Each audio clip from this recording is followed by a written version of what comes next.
I mean, we haven't had a chance to really speak to you since you signed Thiago. I know you've spoken a lot about him, but there's one thing you keep on saying, that he brings something different. And I was wondering if you could elaborate a little bit more on what that difference is. And at the same time, in the celebration of having Thiago, could you just emphasise how important it is maybe for fans and journalists to sort of not forget what the midfielders you've got here already have done and, continue to do? Because I think there's been so much reaction to his 45 minutes last week. So, if you think I have to do that, then I can do that. Then no problem. So I have to tell all of you that we had a pretty good midfield before. What?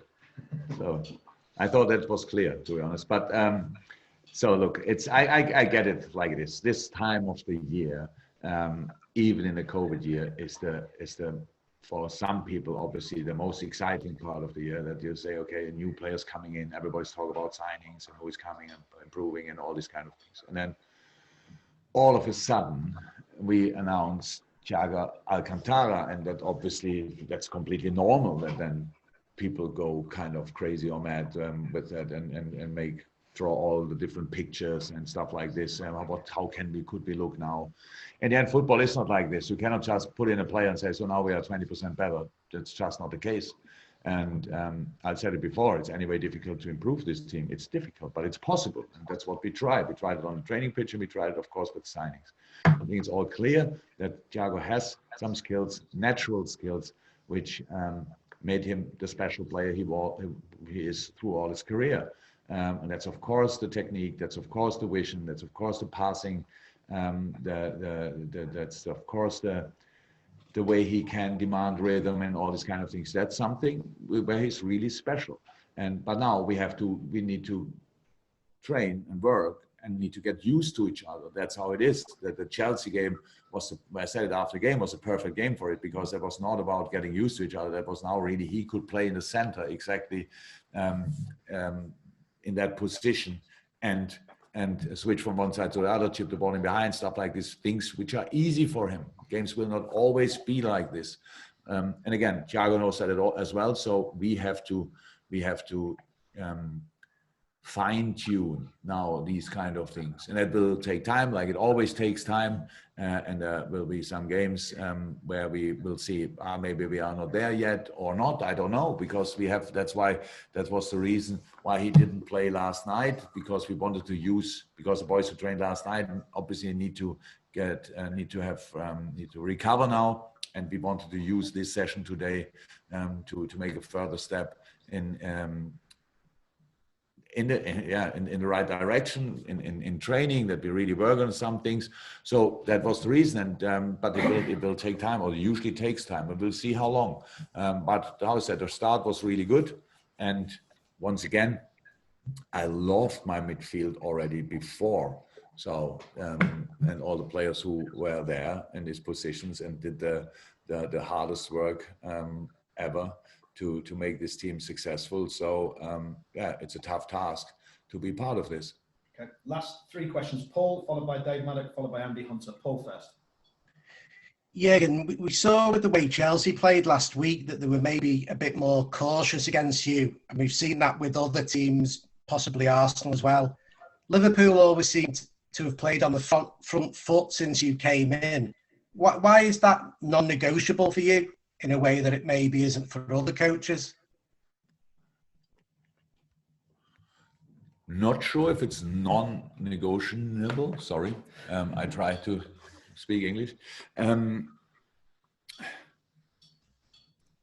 So we have yes, we have an identity, and we stick to that. That's true. That's true. But we do different things in the game as well. So that other teams adapt to us, I think is normal. We do that as well to other teams, just in a different way. I know that Chelsea defends against us different than they do against a lot of other teams. That could be because of the results we had in the last few games. But usually within possession, they do what they want to do, to be honest. Defending is, they adapt to us. You could see it, how they try to react to our fullbacks, stuff like this. That's clear.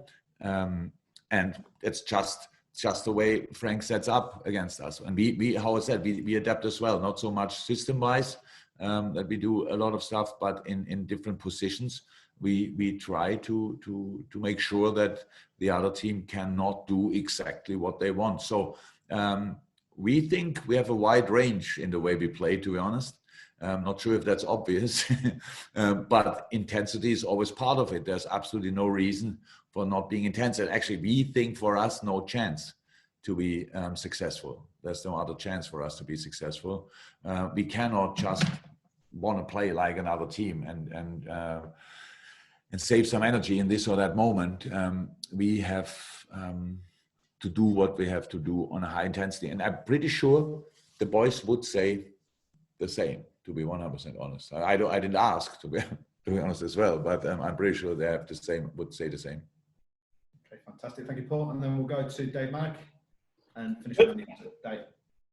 Jurgen, just on Thiago and Jota, and maybe to a lesser extent some of the younger players, with the crazy intensity of this season, the games like literally every 3 days, you will not have time to work on sort of getting them used to systems and getting them used to your style of play. So how difficult is that, and what does that mean for them, coming into sides, given that you will need to rotate so much? Oh, you're right. That's a challenge, of course, but it's the situation, and getting used to each other doesn't mean only that we do on the training pitch what we have to do, and especially in tactics. It's about, you can't train a lot of intense stuff in between the games, but you can work on tactic. That's possible. So not very long, but work on tactics is or positioning or stuff like this. You do a lot in meetings. You do a lot in talks. And then on the pitch as well. So that's possible. I don't know how often we can do it during a week or whatever. We will see. But it's a constant process, let me say it like this. And then on the other side, our football, because I'm a pretty simple person, our football is pretty simple. So it's not rocket science, and it's not that it's not that complicated what we do. It just needs a little bit of time to get used to it. In moments, I would say, in counter press, stuff like this. It's just something, but it's possible, and it will not take ages, I would assume, but it will take time, and we will see how long. But what I said, the three new players, don't forget Costas, came in a team which worked pretty well before. So there's no rush and no need that we say, okay, if you don't play tomorrow, then we have no chance, absolutely no chance. So that's good. That's absolutely good, because that takes all the hectic out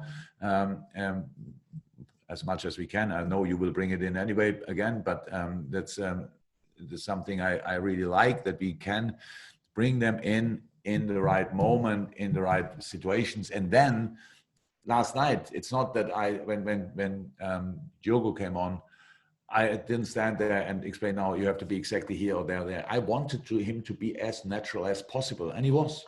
And I really liked that. I saw a lot of the things which was really good in, how his behavior between the lines and stuff like this, physically really strong. It's difficult to get him off the ball and all these kind of things. He knows where the goal is, so he tries to finish the situations off and all these things. So that's the first thing, like always, be yourself, and then we start working on a few things, and then hopefully you can be even better than before.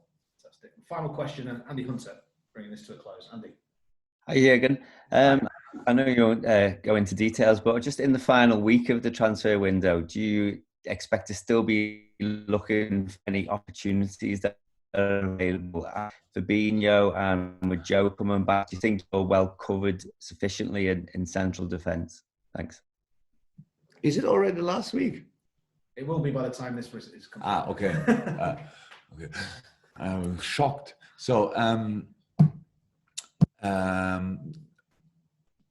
I don't expect a lot, to be honest. So the center position is, of course, you think you are well covered. You bring in, we have three absolutely top class centre halves, young players in behind, Fabinho in the backhand if you want, and then all of a sudden 3 players are out for a few days. That's not nice, but we cannot sort that on the transfer market, to be honest, because that's just not possible, and we will not even try. I think if nothing more serious happens.